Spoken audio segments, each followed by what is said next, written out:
बिस्मिल्लाहिर्रहमानिर्रहीम। या अय्युहल्लज़ीना आमनू कुतिबा अलैकुमुस्सियामु कमा कुतिबा अलल्लज़ीना मिन क़ब्लिकुम लअल्लकुम तत्तक़ून। क़ाल नबिय्यु सल्लल्लाहु अलैहि वसल्लम लिकुल्लि शैइन ज़कातुन व ज़कातुल जसदिस्सौम औ कमा क़ाल सल्लल्लाहु अलैहि वसल्लम सदक़ल्लाहुल अज़ीम व सदक़ रसूलुहुन नबियुल करीम। इन्नल्लाह व मलाइकतहु युसल्लूना अलन नबी या अय्युहल्लज़ीना आमनू सल्लू अलैहि व सल्लिमू तस्लीमा। अल्लाहुम्मा सल्लि अला सय्यिदिना व मौलाना मुहम्मदिन मअदनिल जूद वल करम व आलिहि व सहबिहि व बारिक व सल्लिम। हम्द व सलात के बाद कुरान मजीद सूरह बकरा अल्लाह तबारक व तआला ने इरशाद फरमाया, या अय्युहल्लज़ीना आमनू कुतिबा अलैकुमुस्सियाम, ऐ ईमान वालो तुम पर रोज़े फ़र्ज़ किए गए। कमा कुतिबा अलल्लज़ीना मिन क़ब्लिकुम, उसी तरह जिस तरह तुमसे पहले लोगों पर फ़र्ज़ किए गए थे। लअल्लकुम तत्तक़ून, ताकि तुम परहेज़गार हो जाओ, मुत्तकी हो जाओ, अल्लाह से डरने वाले बन जाओ, गुनाहों से बचने वाले बन जाओ, अपनी ज़िंदगी को रब रसूल के अहकामात की रोशनी में गुजारने वाले बन जाओ। रोज़ा एक प्रैक्टिस है, एक मुजाहिदा है, एक जद्दोजहद है। जद्दोजहद किस चीज़ की? अल्लाह की रज़ा के मुताबिक अपने आप को ढालने की जद्दोजहद। सौम का लुग़वी माना होता है रुक जाना। हलाल रिज़्क सामने पड़ा है, हलाल मशरूब सामने पड़ा है, हलाल रिश्ता बीवी का मौजूद है, लेकिन इन सब चीज़ों से हालत रोज़ा में रुकना, अल्लाह की रज़ा के लिए रुकना, इसका नाम रोज़ा है। सौम का माना रुकने के हैं, परहेज करने के हैं, बचने के हैं। हर चीज मौजूद है लेकिन अल्लाह का हुक्म नहीं है, तो लिहाजा खा नहीं सकते।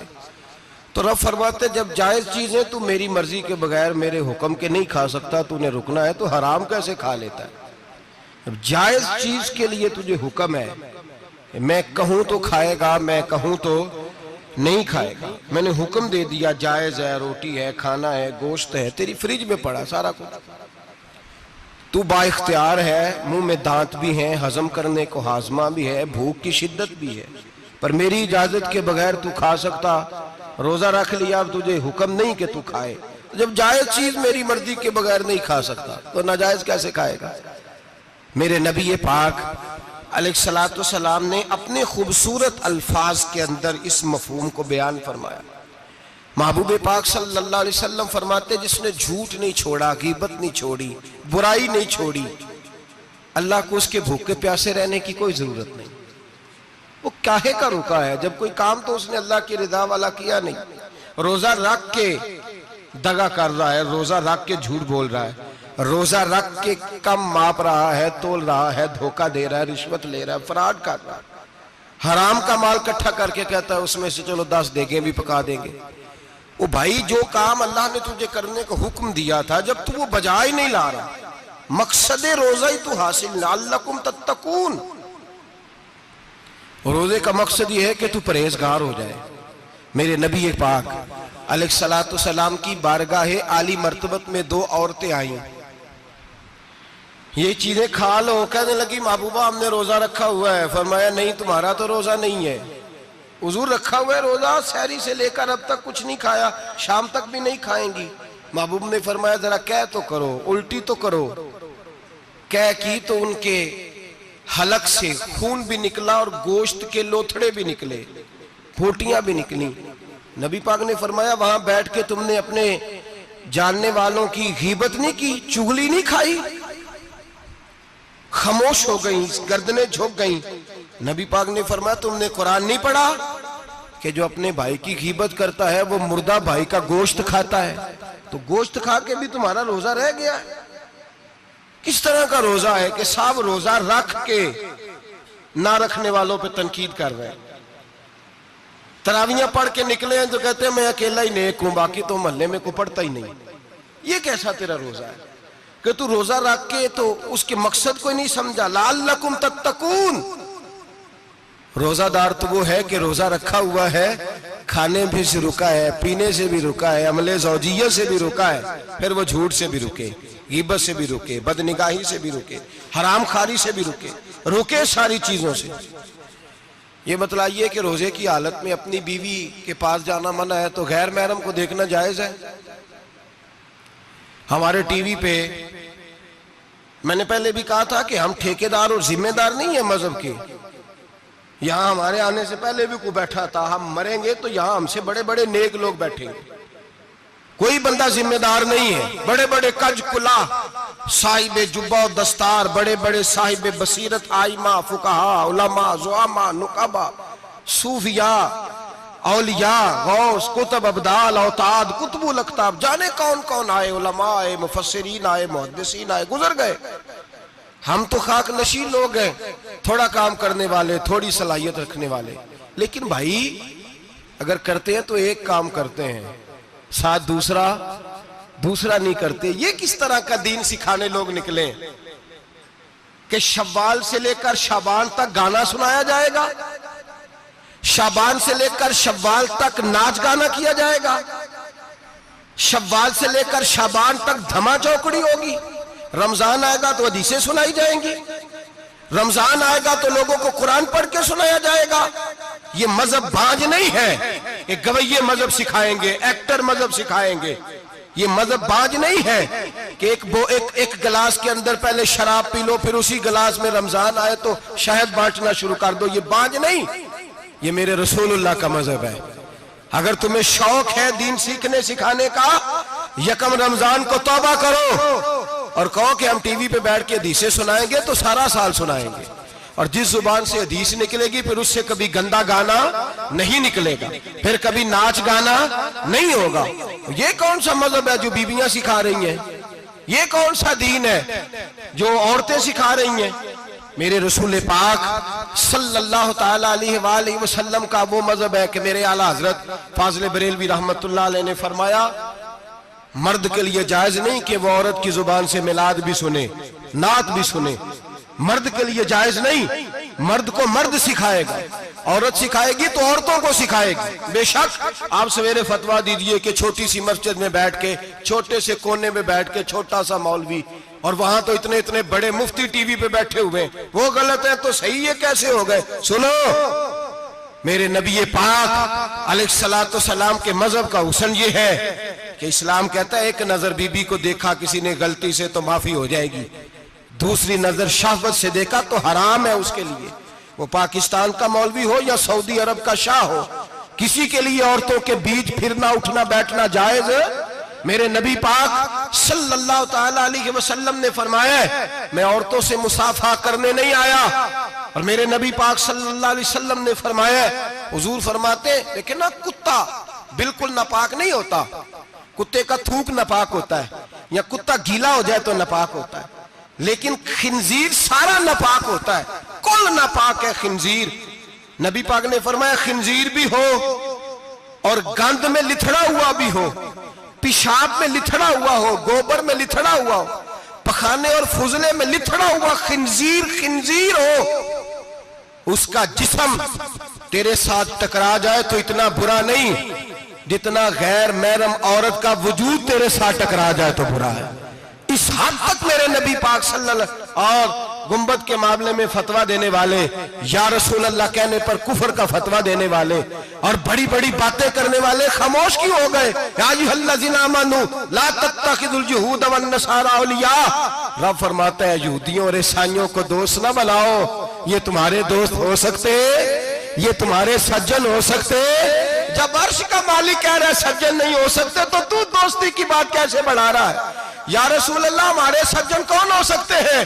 फरमाया तुम्हारा दोस्त वो हो सकता है जो मोहम्मद अरबी का गुलामी करने वाला हो, जो रसूलुल्लाह की नौकरी करना हो दोस्त होगा। दूसरा दोस्त हो सकता? कोई एक्टर मजहब नहीं सिखाएगा, कोई गवैया मजहब नहीं सिखाएगा। हजरत जनाब सैयदना जुनैद बगदादी, बगदाद के पीर से किसी ने पूछा था आज से 1100-1200 साल पहले, वो तो जमाना वैसे नेकी और परहेजगारी का था, का बाबा जी मर्द और औरत नेक हो, बगैर पर्दे के, बगैर हिजाब के, बगैर दीवार के बैठकर एक दूसरे को दीन सिखा सकते हैं? हजरत साहब बताइए, मर्द और औरत नेक हो तो बगैर पर्दे और हिजाब के एक दूसरे को दीन सिखा सकते हैं? तो हजरत जुनैद बगदादी फरमाने लगे सिखाने वाला हसन बसरी हो और सीखने वाली राबिया बसरी हो तो फिर भी बगैर पर्दे के बैठने की इजाजत नहीं। तो मुफ्ती साहब को इजाजत किसने दी? मौलाना साहब को इजाजत किसने दी?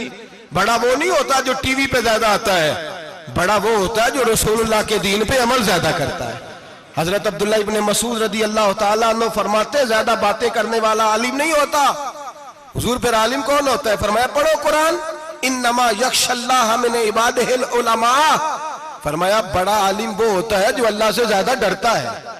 इसलिए कि रब फरमाता है मेरे बंदों में से जो आलिम वो है जो अल्लाह से ज्यादा डरते हैं, खौफ रखते हैं। तो मेरे भाई रमजान मुबारक में बचना है, परहेज का वक्त है।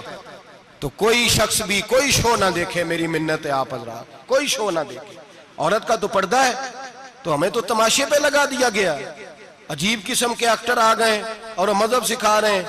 मेरी अपील है आपसे कि सहरी इफ्तारी के वक्त टेलीविजन बंद रखें। क्या चीज खोल के रखें? या कुरान खोल के रखें या रसूलुल्लाह का फरमान खोल के रखें। अल्लाह रसूल की तरफ तवज्जो रखें, वो सीखने सिखाने का वक्त है। छोड़े गवैयों से दीन सीखा जाएगा। आप हमें कोई शिकवा नहीं, ये पक्की तौबा करें, सवेरे आए आके दीन सिखाएं। और मैं उनसे भी अपील करूंगा कि आओ दीन सिखाओ। हजरत फुजैल बिन अय्यास फरमाते मैं डाकू था, कभी कभी छुप छुपा के जुमा पढ़ा करता था, फिर मैंने तौबा की तो सच्ची तौबा की, फिर मैंने तौबा की तो रब को राजी करने वाली तौबा की, फिर मैंने तौबा की तो छोड़ी हर शय, गरीबों का लूटा हुआ माल वापस किया, जिसके पैसे न दे सका उसके घर में जाके उसकी भैंसों को चारा डाला, उसके ऊंटों की खिदमत की, मैंने कर्जे चुकाए। फरमाया मैं सच्ची तौबा करके मस्जिद आया, जिस खतीब के पीछे मैं जुमा पढ़ा करता था वो मेरे हाथ पे बैठ करके मुरीद हो गया। अल्लाह तबारक व तआला ने अपने बंदों के दिल मेरी तरफ फेर दिए। फिर तुम्हें उसमें इनाम देने की जरूरत नहीं पड़ेगी, फिर तुम कुटिया नशीन बन के भी दीन फैलाओगे तो अल्लाह उसमें तासीर पैदा फरमा देगा। तो रोजे का माना रुकना है। रोजे का माना बोलिए, रोजे का माना रुकना। किससे? झूठ से, गीबत से, बदी से, बदनिगाही, खाने पीने। रोजा किस पे फर्ज है? अमीरों पे कि गरीबों पे? जी कहने ने मैं तो काम ही, मेरा तो काम ही मेहनत मजदूरी वाला, मैं कैसे रोजा रखूं? मैं तो दिहाड़ी लगाता हूं तो रोजा कैसे रखूं? मैंने नहीं किसी हदीस में पढ़ा कि रोजा वो रखे जो दफ्तर में बैठता है। सहाबा के जमाने में तो दफ्तर होते ही नहीं थे, किसी जगह नहीं लिखा हुआ रोजा वो रखेगा जो एसी में बैठता है, तब तो एसी थे ही नहीं। हजरत अबू बकर सिद्दीक रज़ी अल्लाह तआला अन्हु से लेकर जनाब बिलाल तक सारे अपने हाथ से काम करते, सारे अपने हाथ से काम करते, सारे। हजरत उमर फारूक रज़ी अल्लाह तआला अन्हु खलीफा वक्त होने के बावजूद माले गनीमत के ऊंट चढ़ने जाते थे तो चरागाह में छोड़ने में जाते थे, लेने भी आते थे वापस। सारे लोग अपने हाथों से मुशक्कत वाले काम करते। हजरत बिलाल मजदूरी करते, सलमान फारसी मजदूरी करते, मिकदाद मजदूरी करते, सहाबा मजदूरियां करते, रोजे रखते। और रमजान के जाने का वक्त होता तो दर रसूल पे खड़े होकर अर्ज करते महबूबा दिल नहीं भरा, दिल करता है कभी रब सारा साल ही रोजे ता करे, सारा साल रमजान दे तो हम सारा साल रोजे रखने को तैयार है। जज्बा था, ताकत थी, हिम्मत थी। आज नौजवान लड़का है, कहता है मुझसे भूख बर्दाश्त नहीं होती। मेरे भाई रब बीमारी ला देना, अल्लाह से दुआ मांगे, अल्लाह शिफाए अता फरमाए, और दुआ करें अल्लाह आजमाइश से महफूज फरमाए। आप यकीन करें मैंने लोगों को देखा है, हलक से कतरा नहीं उतरता, खुराक की नाली लगी हुई है, आला ग़िज़ाएं पकी हुई पड़ी है। अर्श का मालिक कहता है मैं तेरे हलक से गुजरने नहीं दूंगा, कानून बन गया। मैंने देखा है ड्रिप पे लोग जिंदा है, बोतल लगी हुई है, ग्लूकोज की, गुजारा चल रहा, आला ग़िज़ाएं पड़ी हैं, लाखों रुपया तिजोरी में पड़ा है। मालिक कहता है तू नहीं खा सकता, तो वो खाने नहीं देता, नहीं खाने देता। एक शख्स यूरोप के इलाके का, मैं किसी कालम नवीस का पढ़ रहा था, वो कहता मेरी खरबों में जायदाद है, लेकिन मेरे मैदे में ऐसी तकलीफ है कि मैं आटे को छान कर जो ऊपर से बूरा निकलता है सिर्फ वो खा सकता हूं, उसके अलावा मैं कायनात की कोई नेमत खा नहीं सकता। और मेरे भाई वो जब चाहे तो बड़े बड़े खाने खाने से तुझे रोक दे, तेरे दांत चबाने के काबिल ना रहे, जुबान निगलने के काबिल ना रहे, मैदा तेरा हजम करने के काबिल ना रहे, वो जब चाहे तो जो मर्जी कर ले। वो कहता चल तू मेरी मर्जी पे चल ना, 1 महीना मेरे कहने पे ना खा, 1 महीना मेरे कहने पे ना खा, तो या अल्लाह तू क्या करेगा? फरमाया सौमु तसहु, मेरे नबी पाक ने फरमाया तुम रोजे रखो, अल्लाह तुम्हें सेहत अता फरमा देगा, अल्लाह तंदुरुस्तियां दे देगा, शिफाएं दे देगा। तुम रोजे रखो, अल्लाह तुम्हें सुभान अल्लाह। अल्लाह तुम्हें, अल्लाह ताकत देता है, हिम्मत देता है, अल्लाह हिम्मत देता है। मैंने देखा है, मैंने बुजुर्गों को देखा है, ज़ईफ लोगों को देखा है, कमजोर लोगों को देखा है, मैंने देखा है रोजे रखते हुए, मजदूरों को देखा है रोजे रखते हुए। मैं अपने अब्बा जी को कहता, अब्बा जी इतनी सख्त गर्मी और मजदूरी आप करते और मजदूरी के आलम में रोजा रखते, तो कहते पुत्र रोजा की आंदा है, रोजा कदों को जाता है, रोजा अपनी जगह ते वे मजदूरी अपनी जगह होते। और कई दफा मैनू फरमान लगे, मैनू यार समझ कोई नहीं लगती, पता नहीं रोजिया च अल्लाह ताकत कितों दे छड़दा है, इन्नी ज्यादा काम भी ज्यादा करीदा है ते रोजा भी भाई सौम तसखु मेरे मुस्तफा ने फरमाया, तो रोजा रख, अल्लाह तुझे सेहत अता फरमा देगा। रब ताला तुझे, यहाँ होटल खुले हुए हैं,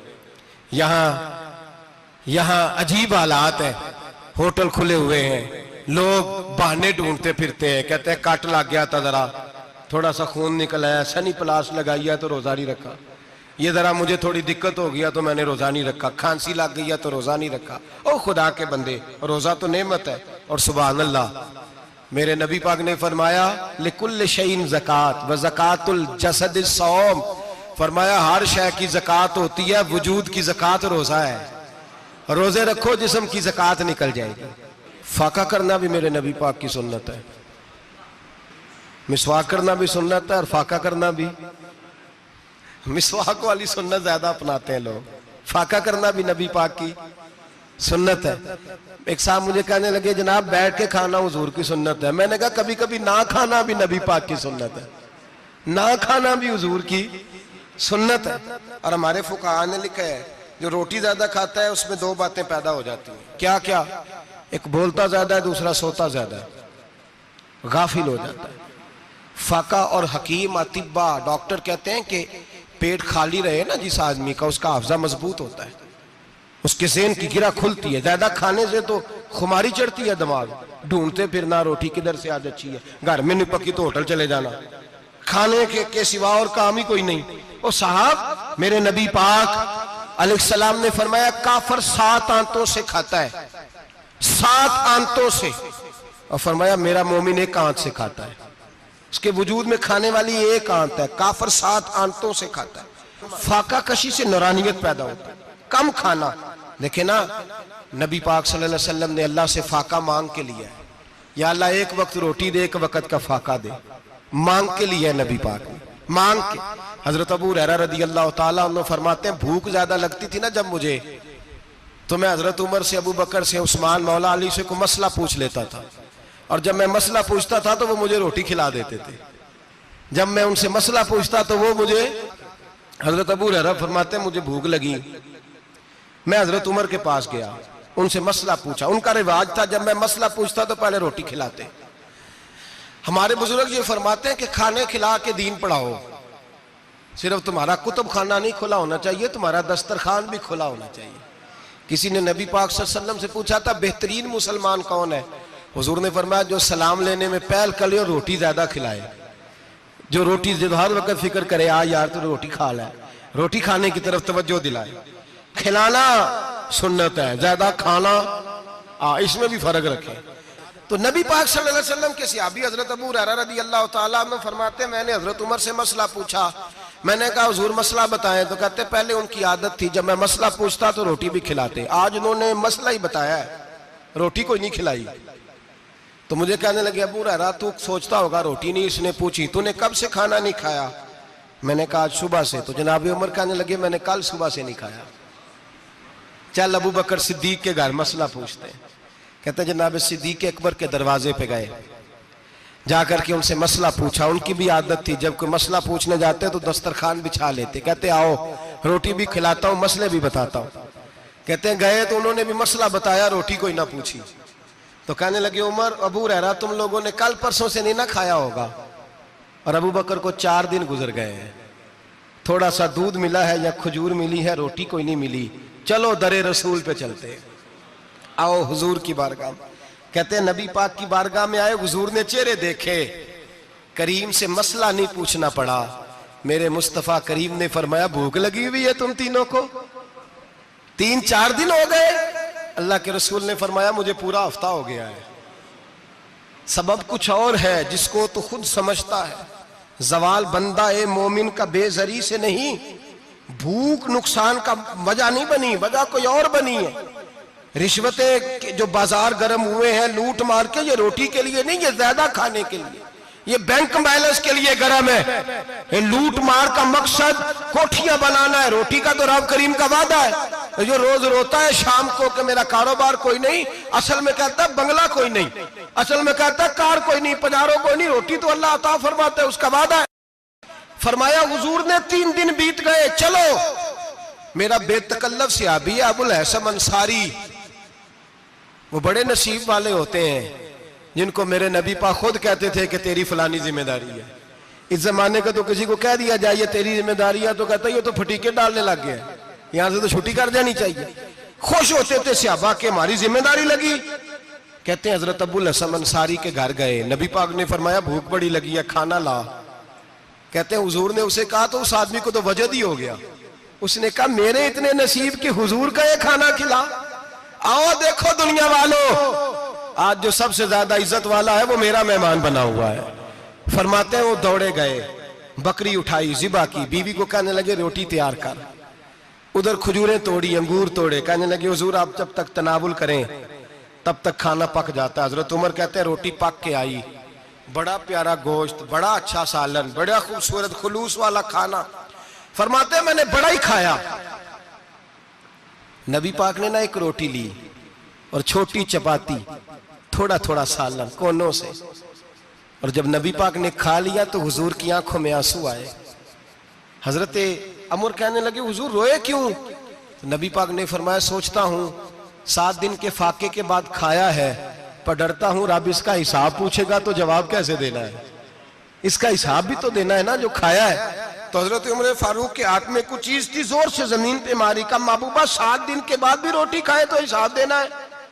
नबी पाक फरमाने लगे उमर वो मालिक है ना, तो जब देता है तो हिसाब नहीं ले सकता, हिसाब तो देना है, हिसाब तो देना है, तैयारी रखो।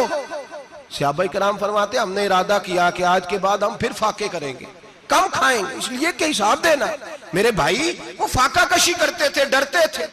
यहाँ तो लोग खा के बीमार है, खाते जा रहे हैं, सोते जा रहे हैं, खाते जा रहे हैं, सोते जा रहे हैं। ये भी वक्त आएगा रमजान शरीफ का, सवेरे दर्स पे आओ कहते नींद बड़ी आती है, सवेरे 2 सिपारे पढ़ के सोया करो कहते साहब नींद बड़ी आती है, फजर के बाद ही तो वक्त होता है अल्लाह अल्लाह करने का, शहरी का, खाते जा रहे हैं, सोते। लोग जमात से नमाज नहीं पढ़ते, सो जाते, जमात का सवाब छोड़ के सो जाएंगे। भाई रमजान मुबारक में फाका कशी की ट्रेनिंग होती है, फाका कशी की तरबियत ले, रमजान में रोके अपने आप को, तरबियत होगी। और हमारे सूफिया फरमाते हैं जो ज्यादा खाता है उसका नफ्स उसको ज्यादा पे मायल करता है, ख्वाहिशात नफ्स पैदा होती हैं। मेरे नबी पाक अलैहिस्सलाम ने जवानों को हुक्म दिया है, या माशर अल शबाब, ओ जवानों। या रसूलल्लाह क्या हुक्म है? फरमाया या निकाह कर लो अगर ताकत है, नहीं ताकत तो रोजे रखो। हुजूर रोजे से क्या होगा? फरमाया तुम्हारा नफ्स कुचला जाएगा, शैतान वसवसा अंदोजी नहीं करेगा। आज नौजवान बढ़ बढ़ के खाता है, बहुत ज्यादा खाता है, कभी इस होटल से खाता है, कभी उस होटल से खाता है। इतना ज्यादा खाएंगे तो नफसानी कुव्वतें उछल करके आएंगी, मुश्किल हो जाएगा। शादियां देर से होती हैं, माँ बाप आंखें बंद करके बैठे हुए हैं। अगर माँ बाप की जिम्मेदारी हो और माँ बाप निकाह ना करे तो नबी पाक ने फरमाया बच्चे गुनाह करेंगे तो जितना गुनाह बच्चे को उतना बाप को भी होगा। तो माँ बाप चुप है, दूसरा शादी मुश्किल बड़ी है, महंगी बड़ी, और तीसरा नहीं कर रहे कुछ लोग तो रोजे भी नहीं रख रहे। तो रमजान उनके लिए भी वक्त है, नफसानी कुव्वतें कुचली जाएंगी। खाना जितना कम खाया जाएगा उतना वजूद के अंदर नफसानी ख्वाहिशात कम पैदा होंगे। तो रमजान तो प्रैक्टिस है मुजाहिदे की, दीन की। और दूसरा मेरे हबीब पाक सल्लल्लाहु अलैहि वसल्लम ने फरमाया है, हुजूर फरमाते हैं कि रमजान और कुरान का आपस में रिश्ता है। कुरान पाक कितना पढ़ना चाहिए रोजाना? ज्यादा से अल्लाह जज़ा दे, उम्मीद है आप ज्यादा से ज्यादा ही पढ़ते होंगे। भाई सुने, हदीस मुबारका में नबी पाक ने फरमाया रमजान और कुरान दोनों मिल के ना, बड़ी प्यारी हदीस है, फरमाया दोनों मिल के अल्लाह की बारगाह में मेरी उम्मत की सिफारिश करेंगे। रमजान और अल्लाहु अकबर। किस तरह? नबी पाक फरमाते हैं रमजान कहेगा ए अल्लाह दिन के वक्त मैंने इसे तेरी रजा के लिए खाने पीने से बाज रखा, और कुरान कहेगा या अल्लाह रात को तेरी रजा के लिए खड़ा होकर ये कुरान सुनता था। रमजान और कुरान दोनों सिफारिश करेंगे। हम ना बड़ा कुछ पढ़ते हैं, सुनते हैं, सीखते हैं। अब यकीन करें, ये खाते भाई का भाई से इख्तलाफ हो जाए ना तो वो 30 साल पुराने खाते खोल के ले आता है, सारी रात ढूंढता है कि मेरे पैसे कहां से निकलते हैं, पढ़ लेता है। कुरान पाक की बारी आती है तो नहीं पढ़ते कुरान पाक। अब्बा जी का खत्म होता है तो मांगते फिरते हैं, कहते 2 कुरान पाक, 10 कुरान पाक। ये बातें बतानी नहीं चाहिए, करनी नहीं चाहिए, लेकिन चूंकि तरबियत के लिए बैठा हूं तो कर देता हूं। मेरे शागिर्दों से पूछें, यहाँ मदरसा है अल्हम्दुलिल्लाह, दर्जनों तलबा है, असातिज़ा है, मेरे पीर भाई हैं। और मेरा ये दावा है कि शायद कोई किसी से इतना प्यार करता हो जितने मेरे शागिर्द और मुरीद मुझसे करते हैं। लेकिन मैंने कभी किसी से नहीं कहा कि जरा सूरत फातिहा पढ़ के देना, मैंने अपने अब्बा जी को सवाब देना है। पूछ लें किसी से नहीं कभी कहा, कभी नहीं मैंने कहा कि जरा मुझे थोड़ा सा कुरान पढ़ दे। मैं इसको नाजायज नहीं कहता, पढ़वाना चाहिए, लेकिन मैं अपने वालिदैन के लिए कभी सवाल नहीं करता कि मुझे जरा पढ़ के दो, मैंने बख्शना है। इसलिए कि मैंने जाती तौर पे रूटीन बनाई है। मैं समझता हूं कि कायनात के अंदर मेरे ऊपर जिन लोगों ने एहसान किए उनमें सबसे ज्यादा हिस्सा मेरे माँ बाप का है। मैं समझता हूं इस बात। कितना नालायक हूं मैं कि मैं 1 महीने में एक कुरान पाक भी पढ़ के उनकी रूह को एहसाल नहीं कर सकता। मेरा ये तरीका है जाती, मैं कदगन नहीं लगाता, मेरा जाती तरीका ये, अलहम्द से शुरू करो और 2 सूरतें छोड़ के कुरान पाक खत्म कर दो आखिरी, और फिर फलक और नास सूरतें साथ ले जाओ। यहां बैठ के साले सवाब नहीं करना, खत्म नहीं दिलाना, साथ ले जाओ, कब्र पे खड़े हो जाओ और फलक और नास सूरतें कब्र पे बैठ के तिलावत करो। और जो कुरान मजीद पढ़ा है उनकी रूह को वहां एहसाल करो। ओ भाई, औलाद जब माँ बाप के लिए पढ़ती है तो उसे कहना नहीं पड़ता अल्लाह बख्श दे, इसलिए कि औलाद की नेकियां खुद ब खुद माँ बाप के खाते में जमा होती हैं, खुद नेकियां जमा होती हैं। मेरे भाई, तू बच्चों से ये तो मुतालबा करता है कि बेटा इस साल रमजान मुबारक में मेरे लिए सत्तू जरूर बनाना, फलानी चटनी जरूर तैयार करना, ये क्यों नहीं कहता बीवी से कि डिशे कम बनाना। तू भी बैठ के कुरान पाक पढ़, मैं भी कुरान पाक पढ़ता हूँ। इधर आओ बेटा, यहाँ बैठ के तिलावत करो, मैं भी करता हूँ। बेटी इधर आओ, बैठ के कुरान पाक पढ़ो। कितना वक्त लगता है? हाफिज और कारी और उलमा अगर पढ़े तो 20-25 मिनट लगते हैं कुरान पाक का सिपारा पढ़ने, और अटक अटक के पढ़ने वाला भी पढ़े तो 1 घंटा लग जाएगा। और मेरे नबी पाक सल्लल्लाहु अलैहि वसल्लम ने फरमाया जो कुरान पढ़ते हुए अटकता है अल्लाह उसे डबल सवाब अता फरमाता है। फरमाया जो जुबानी पढ़े सिंगल सवाब, जो देख के पढ़े उसे डबल सवाब। हुजूर क्यों? फरमाया इसलिए कि मेरा कुरान देखने पे भी अल्लाह सवाब अता फरमाता है, कुरान देखने पे भी अल्लाह सवाब देता है, देखने का भी सवाब। रमजान शरीफ में कुरान पाक पढ़े, खोल के पढ़े। और मेरे भाई, अगर तेरा बच्चा पढ़े, अगर तेरी बेटी पढ़े, कायनात का खुशनसीब बाप वो है कि बेटा कुरान पढ़े, चाहे नाजरा ही पढ़े। जिसकी बेटी पढ़े, जिंदगी में इन्हें इस काम पे लगा जाओ, मरने के बाद भी पढ़ेंगे। इमाम जलालुद्दीन सुयूती शाफई रहमतुल्लाह अलैह फरमाते, हजरत ईसा कब्र के पास से गुजरे, कब्र पे अजाब हो रहा था, अल्लाह का गजब बरस रहा था। जनाबे ईसा इस्तिगफार पढ़ते डरते गुजर गए। थोड़ी देर के बाद, चंद घंटों के बाद गुजरे तो उसी कब्र पे फूल खिले हुए थे, रहमत बरस रही थी। हजरत ईसा अलैहिस्सलाम अर्ज करने लगे, मौला तू बेनियाज है, मेरी ताकत नहीं तेरे कामों में बोलने की, पर अभी तो यहाँ अजाब हो रहा था, अभी रहमत बरस रही है। जनाब ईसा कहते हैं आवाज़े खुदाबंदी आई, ईसा बंदा बड़ा गुनाहगार था, पापी था, मुजरम था, खताकार था, लेकिन जब इसका इंतकाल हुआ, इसकी बीवी हामला थी, उसके पेट में बच्चा था, बच्चा इसके इंतकाल के बाद पैदा हुआ।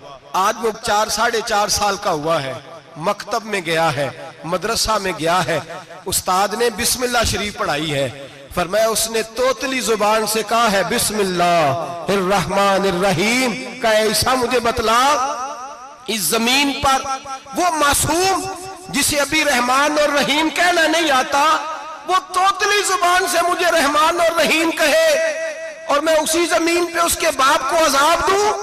फरमाया उसने एक बार रहमान और रहीम कहा है, मैंने उसकी बाप की कब्र को नूर से मामूर फरमा दिया है, नूर से भर दी है कब्र, बरकत से भर दी है। अल्लाह करे मेरे बेटे भी कुरान पढ़े, अल्लाह करे मेरी बेटियां भी कुरान पढ़े, अल्लाह करे हम सब की औलादे कुरान पाक पढ़े। लेकिन ना इमाम आजम अबू हनीफा रमजान में 61 कुरान पाक पढ़ते थे, कितने? 60 ते एक अल्लाहु अकबर।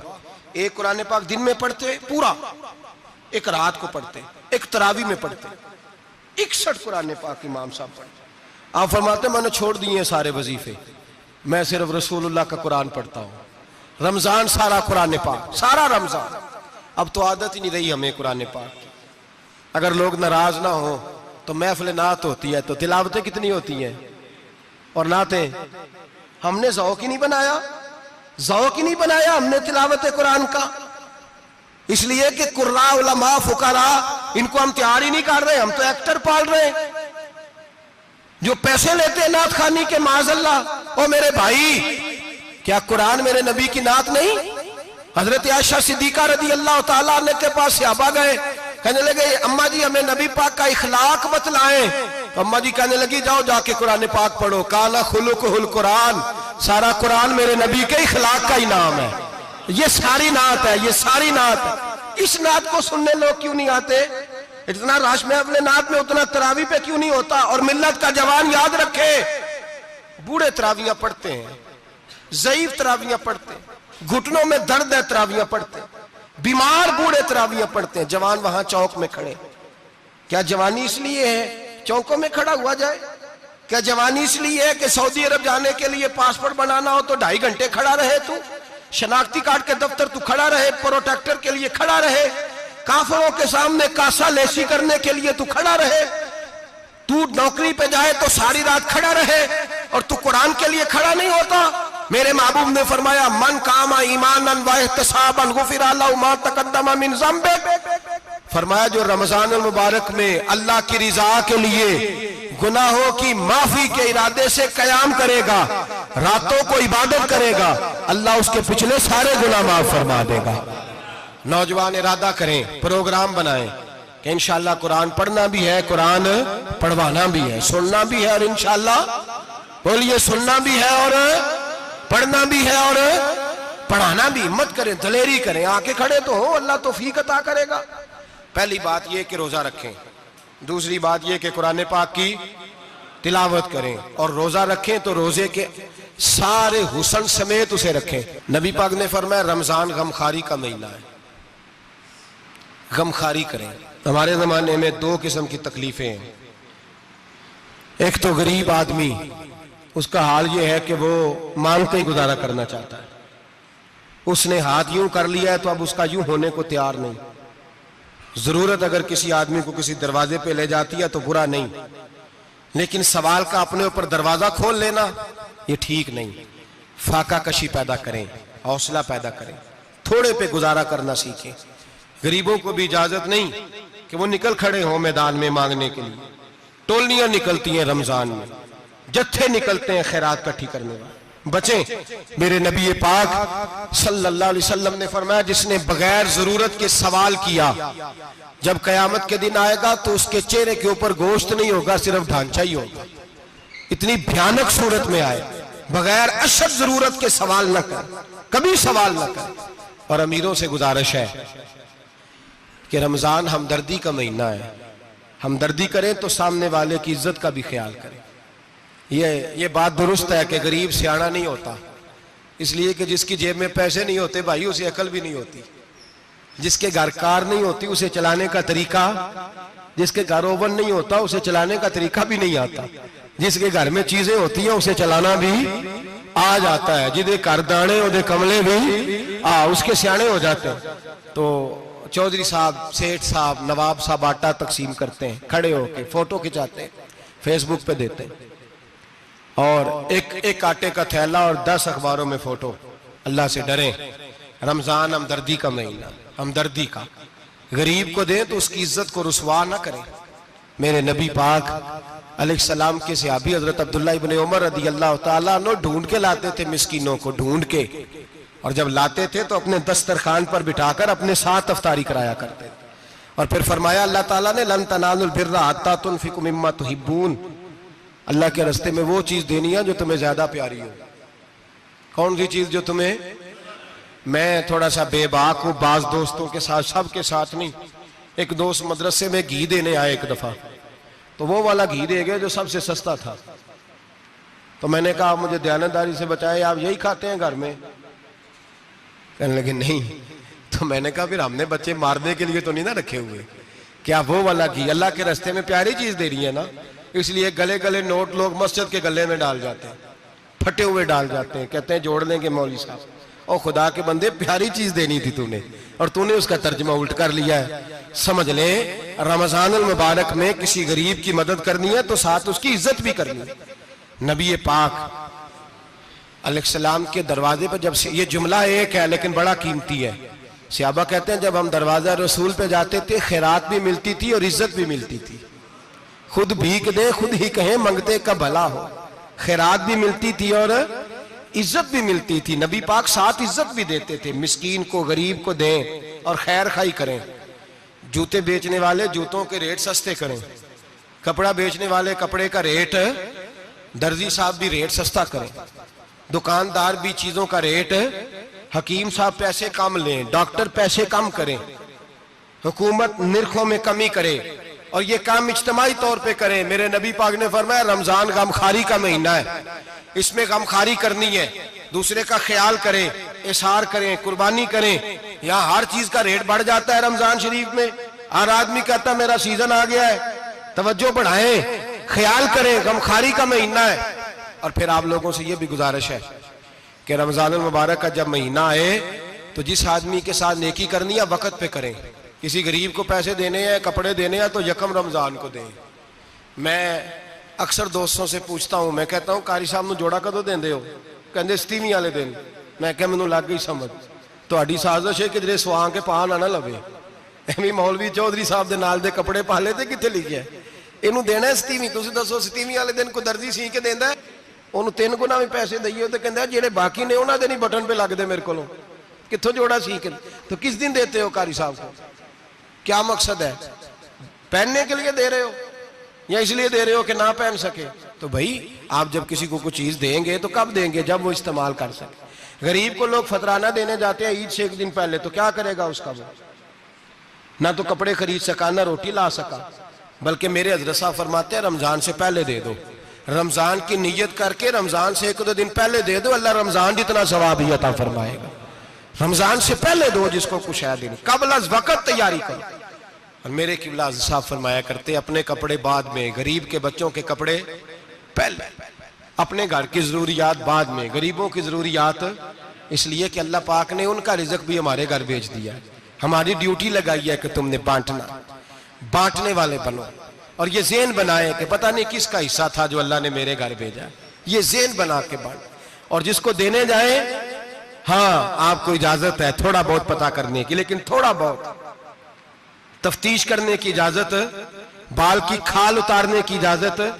मैंने देखा है लोग गरीबों का इंटरव्यू लेते हैं, तेरा तो फलाना कमाने वाला नहीं, तेरा तो फलां बच्चा। ओ भाई बहुत सारे गरीब ऐसे हैं, बड़े हैं जो कमाने की कोशिश करते हैं लेकिन उनका सबब नहीं बनता। हाँ हाँ है ऐसे लोग जो सऊदी अरब चले गए हैं, कहते हैं तेरा तो फलां बाहर नहीं गया है, गया है, लेकिन सारे सऊदी अरब जाने वाले भी माल कमाने की ताकत नहीं रखते। कई वहां भी बैठ के बेचारे कर्जों में उलझे हुए हैं, वहां वालों के जुल्म का शिकार है। बहुत सारी आजमाइशों में तू तफ्तीश करता है। मेरे इमाम शाफी का एक जुमला अगर आपको याद रह गया तो बात बन जाएगी। इमाम शाफी रहमतुल्लाह, बल्कि हजरत गौसे आजम जिलानी के पास वो बात आपको ज्यादा फायदा देगी। हजरत गौसे आजम जिलानी को उनका एक मुरीद समझाने लग गया, कहने लगा हजरत जी आप सबको ही देते रहते हैं, हर बंदा मुस्तहिक नहीं होता, जरा टटोल के दिया करें। तो गौसे आजम जिलानी फरमाने लगे भाई मुझे तो लगता है तू भी उन चीजों का मुस्तहिक नहीं था जो अल्लाह ने तुझे अता कर दी है। पहले तू बता तू मुस्तहिक था, तुझे अपनी हैसियत औकात का पता है जो अल्लाह ने तुझे दे दी है? ताकत थी, क्वालिटी थी, तेरे अंदर वो सलाहियत थी। रब ने तो नहीं तेरी तफ्तीश की कि तू काबिल है कि नहीं, तू अल्लाह के बंदों की तफ्तीश करता पड़ता है। इमाम शाफी फरमाया करते, इमाम शाफी फरमाते रब तुझे परख के नहीं देता, टटोल के नहीं देता, रुसवा करके नहीं देता। तू गरीबों के साथ ये सारा जुल्म क्यों करता है? बस पता चल गया वो जरूरतमंद है तो दे, इसलिए कि अजर तुझे गरीब ने नहीं देना, अजर अल्लाह ने देना है। और अल्लाह अजर अमल पे नहीं देता, अल्लाह तो नियत पे अजर अता फरमाता है। तो नियत देख तेरी किस तरह की। तो मेरे भाई गरीब को दें, कबल अज़ वक़्त दें। रमजान मुबारक में चौथा काम, बात आखिरी और चौथा काम सुने, रमजान में दीन सीखें। शैतान कैद होता है ज्यादा से ज्यादा, और जब आदमियों का पेट खाली होता है ना तो ज़हन जो होता है ना वो भी उसका फ्रेश होता है। उसमें कोशिश करें दीन सीखने की। मेरे नबी करीम सल्लल्लाहु अलैहि वसल्लम ने इस दीन को इल्म का दीन करार दिया है, शऊर का दीन करार दिया है, फहम का दीन करार दिया। नबी पाक सल्लल्लाहु अलैहि वसल्लम ने फरमाया, एक इबादत करने वाला इशा के बाद खड़ा हो और फजर तक नमाज पढ़ता रहे। एक आलिम दीन इशा पढ़ के सो जाए, उठ के फजर पढ़ ले, तो वो 70 इबादत करने वालों का दर्जा ज्यादा नहीं, आलिम का दर्जा फिर भी ज्यादा है। उस आलिम दीन का दर्जा ज्यादा है, इसलिए कि वो लोगों को आगाही देता है, शऊर बख्शता है। ये दीन जो है ये, और नबी पाक सल्लल्लाहु अलैहि वसल्लम ने फरमाया, इबादत करने वाले पर आलिम का दर्जा उतना ही ज्यादा है जितना मेरा दर्जा अपने गुलामों पर ज्यादा है। आलिम को हुजूर ने इतना बड़ा मकाम दिया। दीन सीखें, शऊर हासिल करें। ये फकाहत का दीन है, शऊर हासिल करने का दीन है। और नबी पाक सल्लल्लाहु अलैहि वसल्लम ने फरमाया, दीन की एक बात सीख लेना 1000 नफल पढ़ने से ज्यादा दर्जा रखती है। दीन की एक बात सीख लेना 1000 जनाजे में शिरकत से ज्यादा दर्जा रखती। दीन की एक बात सीख लेना, मेरे नबी पाक सल्लल्लाहु ताला अलैहि वसल्लम इरशाद फरमाते, 1000 मरीज की इयादत करने से ज्यादा दर्जा रखती। फरमाया, जिसने रात के एक लम्हे में दीन की एक बात सीखी, अल्लाह उसे सारी रात इबादत करने से ज्यादा सवाब अता फरमाएगा। मेरे अर्शा फरमाया करते, जब सीखने वाले को यह सवाब मिलेगा तो बताइए सिखाने वाले को कितना सवाब मिले, उसे अल्लाह कितना दर्ज। रमजान आ रहा है, शैतान कैद है, दीन फैलाने की कोशिश करें, जद्दोजहद करें। बड़ी नींद आती है फजर पढ़ के, लेकिन अगर किसी का इरादा बन जाए कि दीन सीखना भी है और दीन बच्चों को, तो फिर कोई नींद गलबा। एक मिसाल एक आलिम ने समझाई। कोई बुजुर्ग थे, दरवेश आलिम, उनके पास एक औरत आई, कहने लगी, मैं बच्चों को सवेरे बड़ा जगाती हूँ, बच्चे जागते नहीं नमाज के लिए। बड़ा अजीब जवाब दिया बुजुर्गों ने, दरवेश ने, आलिम ने। कहने लगे, बीबी क्यों नहीं जागते, जगाया कर, बेदार किया कर, उठाया कर। कहने लगी, बड़ी जद्दोजहद करती हूं, उठते नहीं, बेदार नहीं होते। अल्लाह वाले थे ना। कहने लगे, ये बता, अगर उस कमरे में आग लग जाए तो फिर बच्चों को कैसे बेदार करेगी? आग से बचाने के लिए क्या करेगी? फिर तो बालों से पकड़ भी घसीटना पड़ा तो घसीट के कमरे से लाऊंगी, फिर तो चोटें लगती हैं तो लग जाए, फिर मैं परवाह नहीं करूंगी। आप फरमाने लगे, यूं समझ ले जहन्नम की आग जल रही है, अगर तेरे बच्चे ने नमाज ना पढ़ी तो आग लग जाएगी, अगर इसने इबादत ना की तो उसे आग, अब जैसे भी तुझे उठाना पड़ता है उठा घसीट के बाहर ला, लेकिन उसकी नमाज कज़ा। नींद बड़ी आ रही है सवेरे, लेकिन अगर दीन ना सीखा तो मुश्किल हो जाएगी। जैसे भी अपने आप को जगाना चाहिए, हिम्मत करनी चाहिए, दलेरी करनी चाहिए। हमेशा मिदहते खैरुल आनाम में गुजरे, दुआ है ये उम्र दरूद व सलाम में गुजरे। आखिर